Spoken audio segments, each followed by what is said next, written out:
Di tengah persaingan global yang memunculkan beragam budaya baru, upaya pelestarian bahasa daerah makin diperkuat melalui kajian linguistik yang berfokus pada kajian bahasa. Hal ini diharapkan mampu turut menjaga pelestarian bahasa daerah.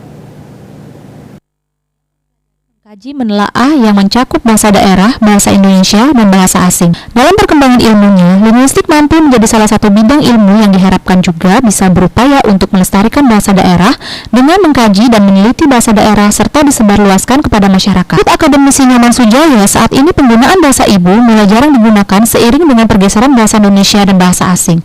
Namun, dengan bidang ilmu linguistik yang mana peneliti juga mengkaji bahasa daerah saat ini khususnya di Bali masih bertahan dengan baik, seiring dengan dukungan pemerintah terkait pelestarian bahasa dengan rutin mengadakan perayaan bulan bahasa. Berbicara masalah pelestarian bahasa lokal, termasuk pelestarian bahasa Bali, itu adalah dengan melakukan penelitian.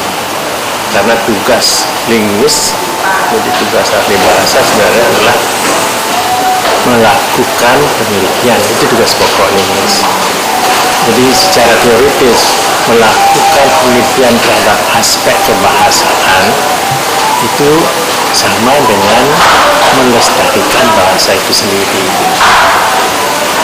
Nah, memang sementara dari pemetaan keberadaan bahasa Bali itu dari keberlangsungannya itu bahasa Bali dia masih safe, masih aman, dikategorikan tidak punah.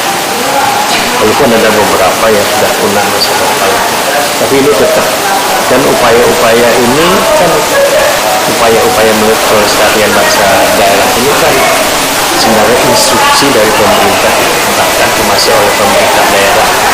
Jadi buktinya pemerintah Provinsi Bali itu menyelenggarakan bulan bahasa setiap bulan Februari.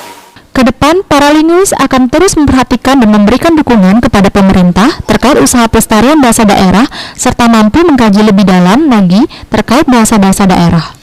Bung Istri dan Bunga, Bali TV.